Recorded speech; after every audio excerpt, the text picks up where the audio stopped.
마태복음 2장 6절 말씀 우리 한 목소리로 같이 읽겠습니다. 네, 시작. 또 유대 땅 베들레헴아 너는 유대 고을 중에서 가장 작지 아니하도다. 내게서 한 다스리는 자가 나와서 내 백성 이스라엘의 구목자가 되리라 하였음이니이다. 아멘. 네, 인사하겠습니다. 어진 교수님, 예수님의 은혜가 평강이 넘치시기를 축원합니다. 아멘. 오늘 함께 읽으신 마태복음 2장 6절 그리고 또 우리가 8장 20절 그리고 마태복음 26장 39절 이렇게 구절을 토대로 우리 겐족 속의 원형인 예수 그리스도라는 제목으로 말씀드리도록 하겠습니다. 겐족 속의 원형인 예수 그리스도. 같이 한번 따라하겠습니다. 겐족 속의 원형인 예수 그리스도. 예수 그리스도. 성경 전체는 예수님 이야기다. 그죠? 그래서 이제 인간이 타락하고 하나님께서 아담과 하와를 어떻게 구원하실지에 대해서 창세기 3장에 기록하시고, 그리고 이제 그것이 요한계시록까지 전체 예수님 놀랍게 그것이 상징적으로 모형으로 예표로 기록되었고, 예수님 오셔서 그 말씀들을 예언들을 다 성취하셨고, 이제 예수님께서 다시 오셔서 재림하셔서 우리 하나님의 백성들을 천국으로 인도하실 줄로 믿습니다.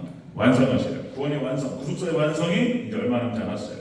자, 여러분들 우리는 잘 몰라서 그러는데 놀라운 교회 부흥의 역사, 교회가 교회다워지고 성도가 성도다워지고 천국이 막 이루어지는 거예요. 부흥의 역사가. 그러니까 초대교회 성령께서 강림하셔서 천국이 되버려요. 천국이. 그게 부흥이에요. 부흥. 그런데 여러분들 재림은 부흥의 한 1000배, 10,000배 커요. 이제는 부흥이 이 땅에서 하나님 나라 이루어지는 게 아니고 이제 진짜 하나님 나라 가는 거예요. 여러분들 놀라운 은혜들 사모하시기를 주 여러분으로 축원합니다. 예수님 재림하셔서 다 완성하십니다. 자, 우리가 겐족 속에 대해서 쭉 살펴봤습니다. 성경 전체에서 나타나는 겐족 속들은 이스라엘과 함께 동거했고, 그리고 이스라엘을 인도했고, 이스라엘 백성들, 하나님 백성들이 축복을 받는 중요한 근원이 되었다. 이런 말씀을 나눴어요. 우리가 지난 시간에 이 겐족 속들의 교회 중심의 삶을 봤죠. 철저하게 성전을 섬기고, 이들은 예배의 단을 쌓고 상수리나 마을에서 예배의 단을 쌓고 하나님을 찬양하는 백성이었어요. 그런 족속들. 그리고 이들은 하나님께서 예레미야서 35장 거기에서 축복하시죠.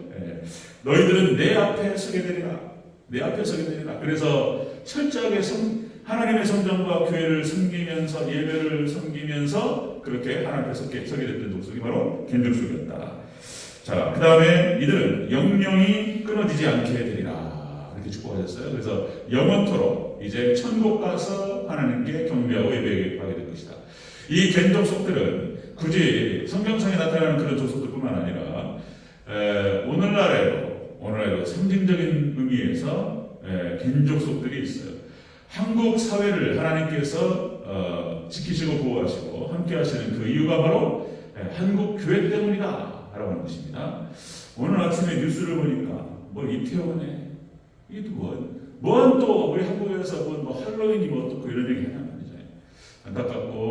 안타깝습니다. 우리 이런 아픔들은 또 같이 추모하고 하나님께서 하나님 위로가 있기를 기도해야 될 터인데, 이게 뭐냐 말이죠. 사람들이 인파가 이렇게 모여가지고 교회는 다 떠나고 할로윈은 떴고, 이게 지금 마지막 종말 때가 되니까 이상한 일이 벌어지는 거예요. 자, 오늘 본문을 통해서 우리가 예수님을 살펴보려고 합니다. 저도 이 말씀을 준비하면서 마음의 부담감이 이렇게 있었어요.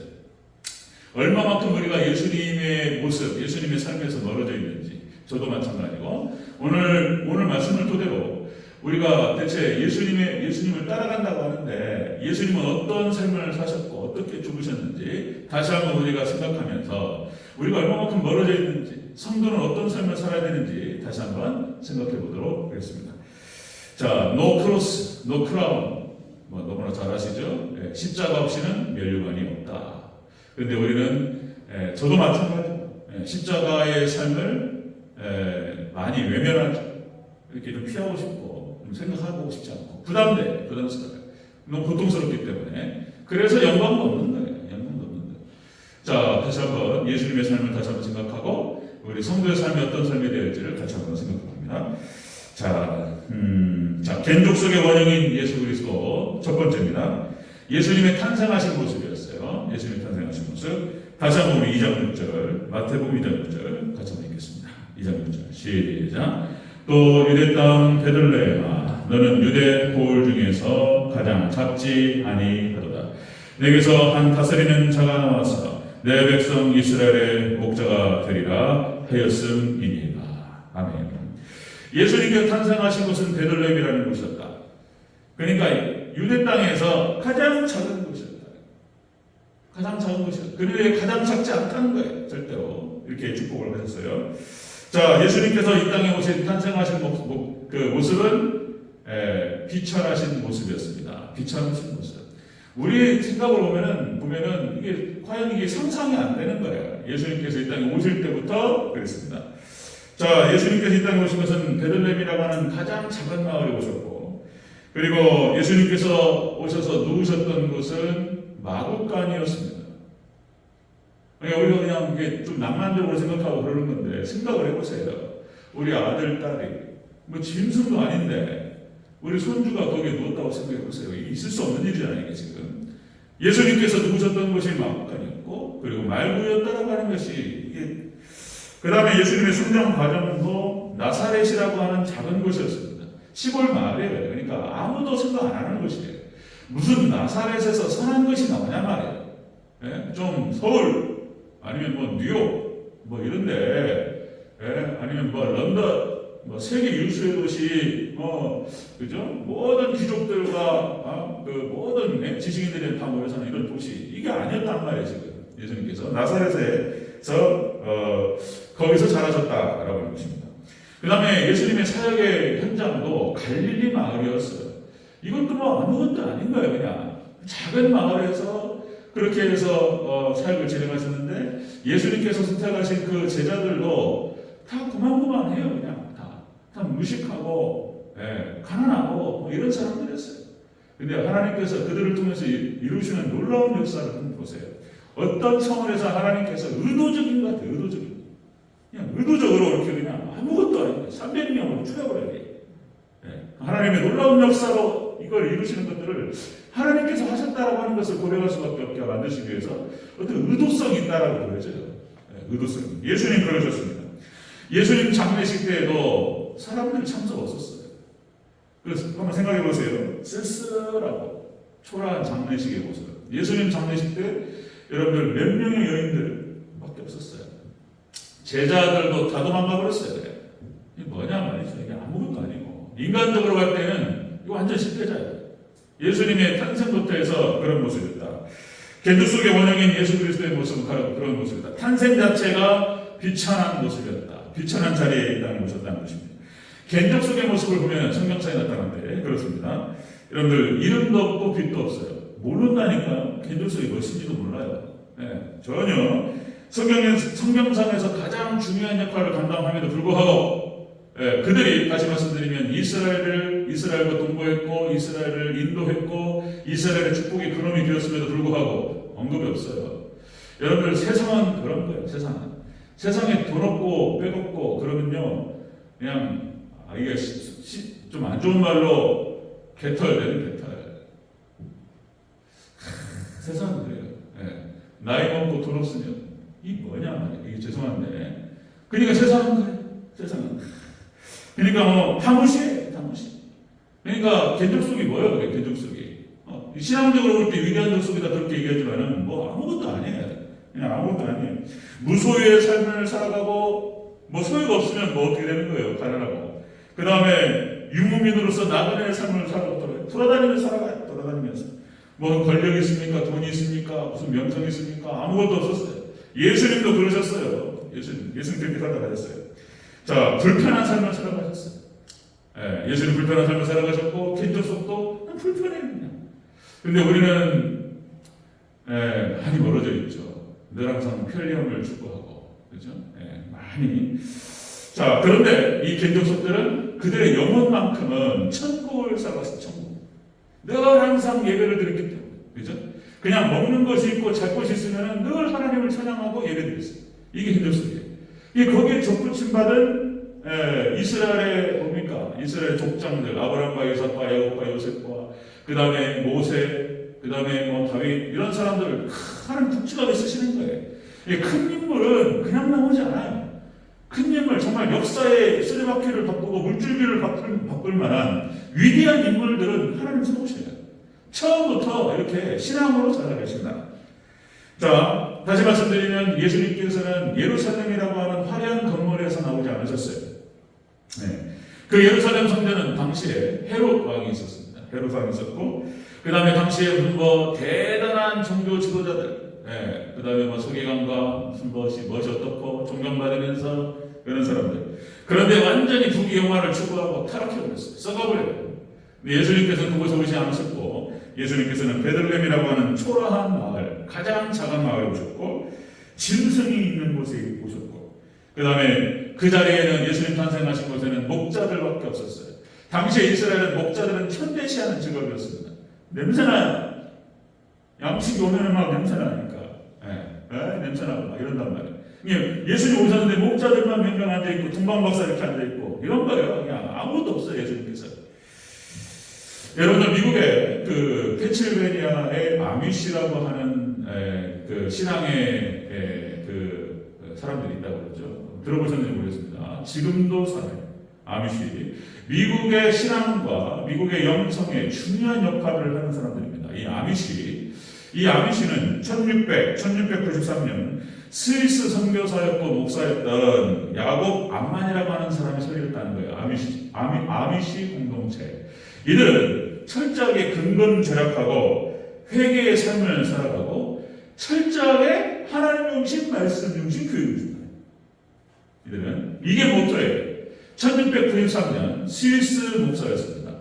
여러분들 청교도를 얘기할 때 우리가 이제 1650년부터 1800년까지 150년 기간을 말하는 거예요. 150년. 1650년. 그러니까 개혁주의 신학이 완성이 되고 그것이 청교도로 연결되어서 칼빈에 의해서 그래서 1650년부터 1800년까지 150년, 18세기, 1700년대, 1600년대 후반과 1700년대를 가로지르는 이들이 청교도라고 표현하는데 청교도 중에 한 사람이에요. 이 사람이 이렇게 지금 미국으로 건너와가지고 이런 공동체를 세우면서 철저하게 하나님만을 섬기는 마음을 딱 세웠습니다. 자, 지금도 존재한다는 거예요. 지금도 2만 명 단위로 이렇게 군데군데 있다라고 하는데 지금은 한 15만 명 정도 된다고 합니다. 15만 명. 여러분들 뭐 들어보셨을 거예요. 이들은 지금 21세기 뭐 최첨단 과학의 시대를 열어가고 지금 뭐 인터넷 시대, 그 다음에 뭐 4G, 5G를 넘어서 뭐 어마어마한 자료들이 막 인공지능의 시대가 열리는데 이들은 전기를 쓰지 않습니다. 문명을 통해서 안 좋은 것들이 들어온다고 생각하는 거예요. 그래가지고 TV도 없고 그래가지고요 8시 9시 불 꺼버려요. 예배 드리고 자. 그리고 새벽 예배 드리고 그리고 이제 하루 일과를 시작합니다. 이런 사람들이에요. 농사를 짓고 작은 기념품 같은 거 만들어가지고 좀 파는 것 같아요. 요새 많이 조금 퇴색됐다고 하는데 아미시들. 그래서 이들이 이제 어렸을 때 그렇게 신앙 훈련을 받고 자랍니다. 그리고 성인이 되면 20살 이게 돼서 이제 세상으로 내보낸다는 거예요. 내가 보고 직접 경험해라. 그래가지고 성인이 돼서 나가서 살아보는 거예요. 자본주의가 무엇인지 아메리칸 드림이라고 하는 것을 생각하면서 살아본단 말이에요. 그리고는 그들 중에 대부분 10중 8구, 90%는 돌아온다는 거예요. 차라리 여기 아미시에서 불편하게 사는 게 행복하다는 거예요. 예배드리고 80% 돌아온다고 그러더라고요. 이게 한두 명은 나가버려요. 선택이 어쩔 수가 없어요. 강요하지 않습니다. 그런 삶을. 농사 지으면서 뭐 TV도 없어요. 그리고 뭐 수도 이런 거 없어요. 그냥 물 떠가지고 그러니까 중세 품의 삶을 살아가요. 지금도. 미국의 신앙과 그리고 영성에서 중요한 역할을 차지한다는 거예요. 아미시들. 아직도 그런 존재들이 있습니다. 자, 개인적 속의 원형인 예수 그리스도. 예수님께서는 이렇게 태어나셨고 처음에 이렇게 성장하셨어요. 그러니까 그런 표현을 쓰는 거예요. 그리스도의 비하. 그냥 비천하게 이 땅에 오셔 꼴대 살아가셨습니다. 자, 두 번째 보겠습니다. 예수님의 탄생 모습은 그랬고요. 자, 개인적 속의 원형인 예수 그리스도. 공생의 모습을 적게 보겠습니다. 보겠습니다. 공생의 모습은 우리 마태복음 8장 20절을 잠깐 읽겠습니다. 마태복음 8장 쭉 하시면 마태복음 8장 20절 나그네의 삶을 살아가셨습니다. 예수님께서 마태복음 8장 20절 예수님 닮아간다고 그러는데 예수님 따라간다고 그러는데 이 보통 어려운 게 아니에요. 예수님 따라간다는 건 마태복음 8장 20장 함께 있습니다. 시작. 예수님께서 이르시되 여우도 굴이 있고 공중의 새도 거처가 있으되 인자는 머리 둘 곳이 없다 하시더라. 아멘. 자, 여우도 굴이 있고 공중의 새도 거처가 있어요. 근데 예수님께서는 거처가 없으셨어요. 인자는 머리 둘 곳이 없다 이렇게 말씀하셨습니다. 그러니까 평생을 공생의 기간 동안에 육신의 아버지 부모님을 섬겼어요. 동생들을 거뒀습니다. 그죠? 동생을 거두고 이제 됐다 싶으니까 다 맡기고 이제 예수님께서 이 땅에 오신 목적을 실현하시기 위해서 공생을 시작하십니다. 30세.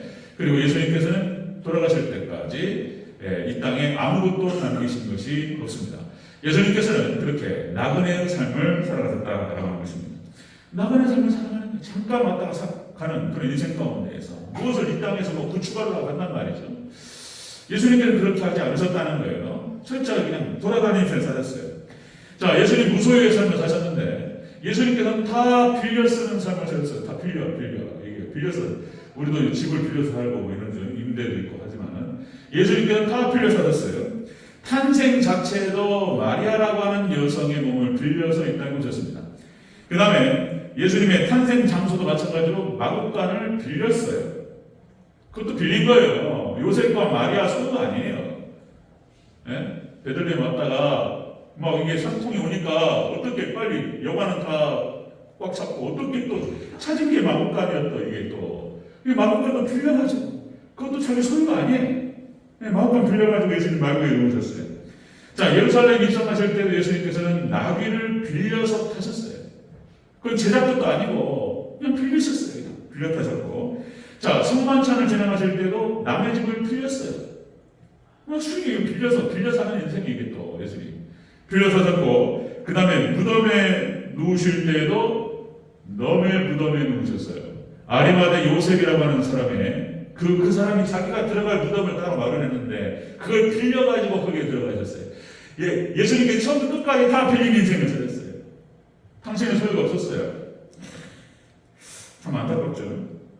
예수님 그런 삶을 사셨다. 이런 말씀을 드리는 것은 자, 예수님께서 어떻게 이 땅에 오셨고 어떻게 살아가셨고 어떻게 가셨는지를 우리가 다시 한번 생각하면서 자, 그 제자로서 예수님을 따라간다고 하면서 우리는 성도는 어떤 삶을 살아가야 될지 한번 생각해 보는 거예요. 어떻게 이걸 다 이렇게 살아갈 수 있겠습니까? 다만 우리 삶의 모습과 보면서 조정해야 돼. 자, 예수님은 그렇게 겐둑 속의 원형이셨고 예수 그리스도 이렇게 탄생부터 공생의 전체까지가 다 그러셨어요. 비천하게 오셨고 나그네 삶을 살아가셨다. 예수님께서 이 땅에 오시면서 공생의 기간 동안에 우리는 그렇게 기억해요. 예수님 인기가 좋으셔가지고 사람들이 막 구름대같이 몰리고 이때는 또 어떤 때냐면은 오병이어의 기적, 병을 고치고 칠병이의 기적, 먹을 게 넘쳐나니까 그때 사람이 왔던 것이지 복음을 증거할 때는 다 떠나버려요. 그러다니까요. 복음은 별로 안 좋아해요. 복음은 당신 드시고 나는 돈을 주옵소서 이런 거예요. 복을 주시옵소서 이런 거예요. 그러니까 오병이의 기적 해가지고 막 5,000명이 먹고 12명이 남고 복음을 증거하니까 다 가버려요. 제자들한테 예수님 물어보셔서 너희도 가려느냐? 베드로가 그렇게 고백하죠. 영생의 말씀이 여기 있는데 우리가 니게로 가버릴까? 그러니까 베드로가 사랑 받을 만했어요. 말도 이쁘게 해야 돼.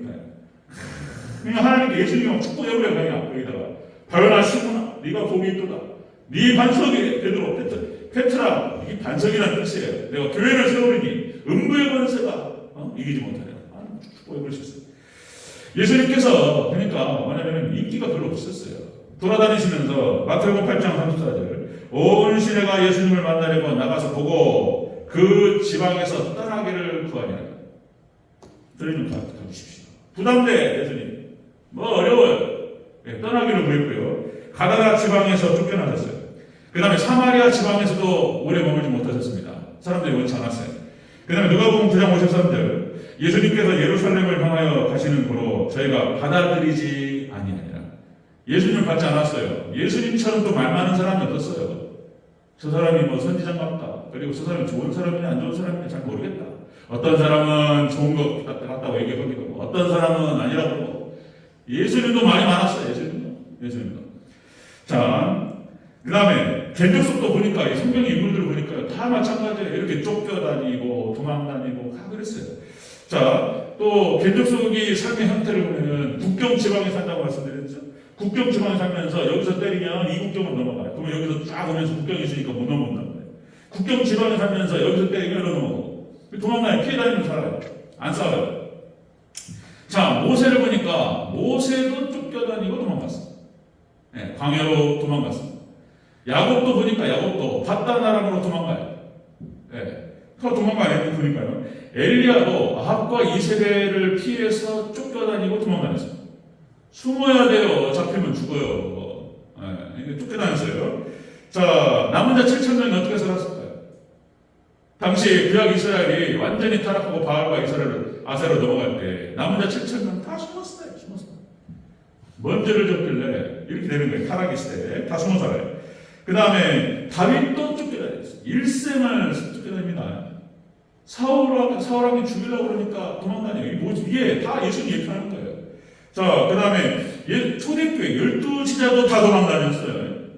다 쫓겨다녔고 초대교회도 때리니까 흩어져가지고 다 도망다녔어요. 사도 바울도 얼마나 힘들었는지 삶 자체가. 예수님. 그러니까 대체 예수님도 그러셨고 그리고 예수님을 따라다니는 제자들도 그랬고 그리고 초대교회도 다 힘들었어요. 이 땅의 삶이. 우리는 너무나 부유한 건 아닌가. 한번 생각해봐요. 청교도들도 도망간 거예요. 청교도들도 쫓겨다니고 도망갔습니다. 막 신앙을 핍박하니까 당시에 아메리카 아무것도 없는 거예요. 그냥 맨 땅에 그냥 가가지고 부치겠습니다. 땅을 102명이 가가지고 반절이 죽어버렸어요.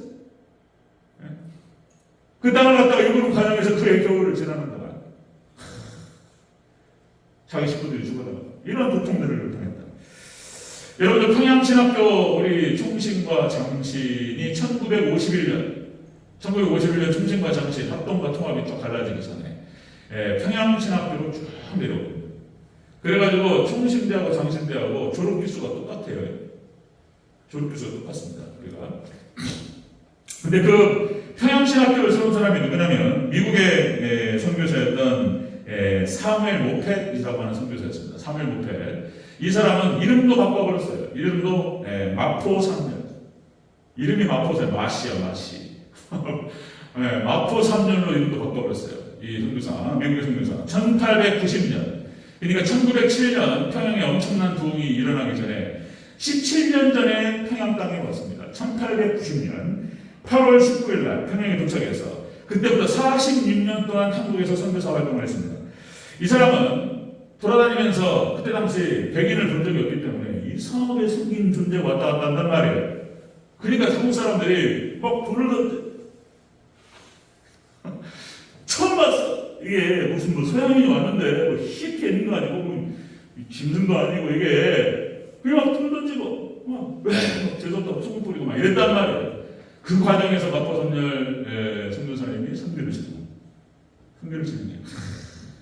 여러분들 이기풍 목사님이라고 해서 여러분들 평양신학교 일기 제주도의 부흥에 엄청난 역할을 했던 바로 이기풍 목사님이 평양신학교 일기인데 이 이기풍이라는 사람이 자기 출세를 위해서 공부를 하다가 좌절을 하면 좌절 실패하니까 에라이씨 모르겠다 이거 술 먹고 막 흥청망청 사람도 싸우고 돌아다니고 이랬던 사람이에요. 이기풍 목사. 이게 마포사면 목사님이 오셔가지고 이렇게 전도를 하니까 이게 뭐야 이게 그래가지고 짜증난다고 기분 나쁘다고 솔방울로 추운 겨울에 머리를 해가지고 피가 막 마포사면 목사님이 피가 그리고 막 이쪽으로 폈는데 이 양반이 한결같이 따뜻하게 이렇게 해준단 말이야. 대해준단 말이야. 대체 뭐냐 말이야. 그래가지고 얘기를 한번 들어보자. 그리고 이제 들었던 말이 복음이었단 말이에요. 그리고는 이제 마포선열 사무엘 모펫 선교사님 관계를 갖기 시작하다가 나 믿어보겠다.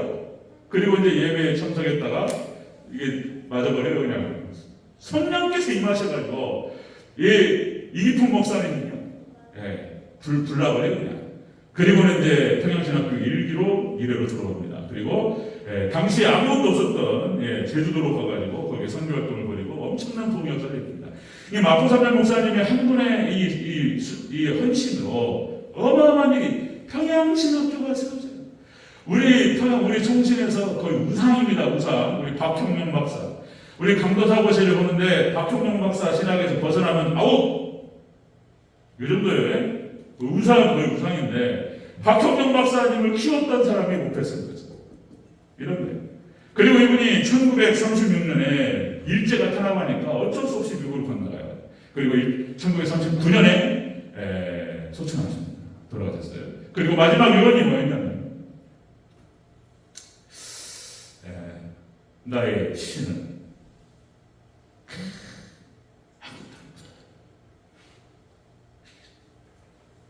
이게 유언이었어요. 그것이 실현이 안 돼가지고 오랫동안 실현이 안 되다가 2006년에 장로신학교 뒷동산에 이장을 했습니다. 일평생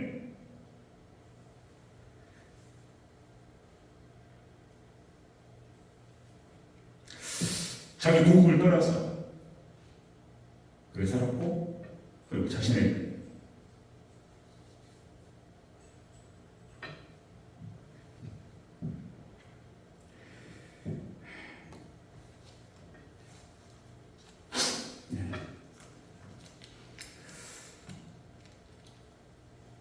이국 땅에 묻히기를 원했던 평생을 나만의 삶을 살아갔다. 성령께서 아니면 어렵죠. 이런 걸 보면서 저는 그런 생각 해보는 거예요. 이거 내가 뭐 할 수 있겠나 싶고, 그냥 하나님만 바라볼 뿐이고 그렇습니다. 자, 예수님의 삶은 바로 그런 모습이었다.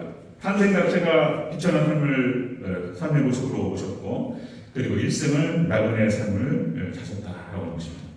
그리고 세 번째, 견적 속의 원형인 예수 그리스도 최후의 모습, 예수님께서는 십자가에서 죽으셨습니다. 자, 마태복음 26장 39절을 같이 한번 또 보겠습니다. 쭉 또 넘어가셔서 보겠습니다. 마태복음 26장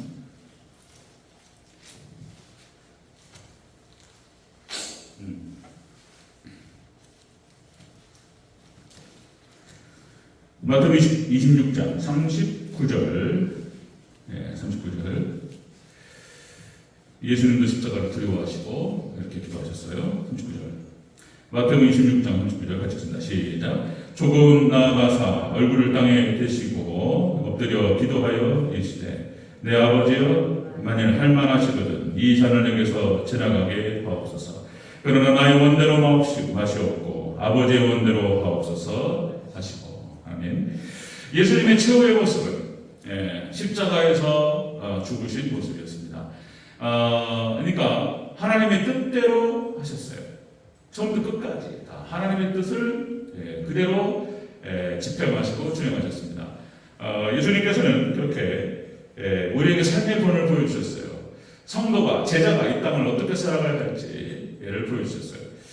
자, 여러분 견적속도 마찬가지였습니다. 견적속도 예레미야서 35장 10절에 우리의 선조 요나답이 우리에게 명한 대로 다 진행하였었노라. 그러니까 견적 속에 삶의 규율이 있습니다. 그리고 끝까지 그 삶의 규율을 따랐습니다. 마찬가지로 예수님께서도 하나님의 뜻을 준행하시면서 따라오셨다. 예수님은 멸시천자를 받으셨다. 그죠? 너무나 잘 아시듯이 마태복음 27장 39절 지나가는 자들이 예수님을 보면서 머리를 흔들면서 모욕했습니다. 네가 그렇게 말하던 이 땅 예루살렘 허물고 내려와, 이렇게 모욕했습니다.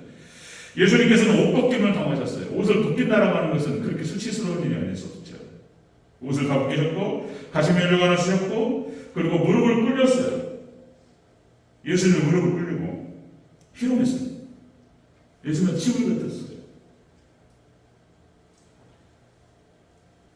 말도 하기가 참 귀싸대기를 침을, 예수님 침묵하셨습니다. 이런. 여러분들, 제가 성지순례 2009년에 2009년에 제가 강원도에 있을 때 성교수를 11박 13일인가요? 2주를 갔다 왔는데 하루는 비행기에서 자는 거니까 그래서 한 주 건너뛰고 이제 2주 동안 이제 성교수를 해봤습니다. 당시 성교사님한테 들은 설명 중에 하나가 뭐냐면 예수님의 십자가는 상수리나무로 만들었다. 이런 것이 거저가 아니에요. 그냥 써내는 것이 아니고 상수리나무. 왜냐하면 당시에 상수리나무가 많았어요. 이스라엘 땅에 많이 있었기 때문에 그걸 만들어서 했는데 그게 상수리나무였어요. 상수리나무로 만든 십자가에서 예수님께서 못 박히셨습니다. 여러분 겐족 속의 암호, 겐족 속의 상징이 바로 상수리나무였어요. 상수리나무. 그래서 이 상수리나무 아래에서 장막을 치고 꼭 거기 안에 거예요. 그리고 거기서 예배를 드립니다. 자, 여러분들 우리 기독교의 상징이라고 말할 수 있는 십자가도 바로 상수리나무로 만들었고, 여러분들 온 인류를 구원할 수 있는 비밀이 바로 십자가에 있다는 거예요. 예수님의 십자가. 그래서 예수님 하나님께서는 반드시 십자가를 통해서만 만나주셔요. 십자가 없이는 하나님 만날 수가 없다. 바로 예수님이 십자가를 통해서 우리를 대신해 죽으셨고, 우리도 동일하게 예수님을 따라서 십자가를 통해서 하나님을 만나고 은혜를 받는 줄로 믿습니다. 아멘. 십자가 없이는 멸류관이 없다는 거예요. 멸류관이 없다. 자, 우리가 예수님의 십자가의 삶을 우리가 한번 생각해 봅니다. 예수님께서는 그렇게 탄생부터 돌아가실 때까지 부담돼요. 이거 하면서 내가 이거 제대로 내가 이렇게 설교할 수 있는 그런 자격이 있는가 싶기도 하고, 다시 한번 저의 모습을 돌아보고 우리 성도가 제자가 어떤 삶을 살아가야 할지, 우리가 완벽하게 예수님을 본받을 수 없을지 모르겠지만 성도의 삶은 어떤 삶이어야 할지를 생각하고 최대한 근접해야 되는 거 아닌가, 이런 생각을 해봅니다. 말씀 정리하겠습니다. 겐족 속의 원형인 예수님께서는 그렇게 탄생부터 비천하게 오셨고, 그리고 이 땅의 삶을 나그네의 삶으로 사셨어요. 아무것도 없었고 오직 하나님의 영광, 그리고 영혼을 구원을 해주셨고, 그리고 이 땅을 떠날 때 자기에게 맡겨진 영혼들을 위해서 십자가에서 죽으셨습니다. 한 사람의 희생, 그 한 사람, 그 모패, 사무엘 모패 마포 산열 목사님의 선교사님의 그 헌신을 통해서 이 땅에 놀라운 축복이 임했습니다. 우리 하나님 백성들이 어떻게 살아갈 것인지, 여러분들 하나님께서는 그걸 통해서 작은 십자가를 통해서 우리 교회에서도 이렇게 섬기시느라고 고생하시고 그런 걸 봐요. 오늘 새벽에도 오셔가지고 밥 하시고 준비하시고, 여러분 작은 헌신들 하나님께 그걸 통해서, 그거 연관성이 멀어요. 전혀 연관성이 한 10단계, 11단계 얼마나 될지 모르겠지만, 이렇게 우리가 예수님을 따라서 우리 십자가를 지고 주님을 따라갈 때 우리의 헌신과 여러분들의 헌신, 희생을 통해서 하나님 나라 확장되고 영원히 구원받을 줄로 믿습니다. 그런 작은 예수, 그렇게 이 땅에서 세워져가는 저와 여러분 되시기를 제가 축원합니다. 아멘. 기도하겠습니다.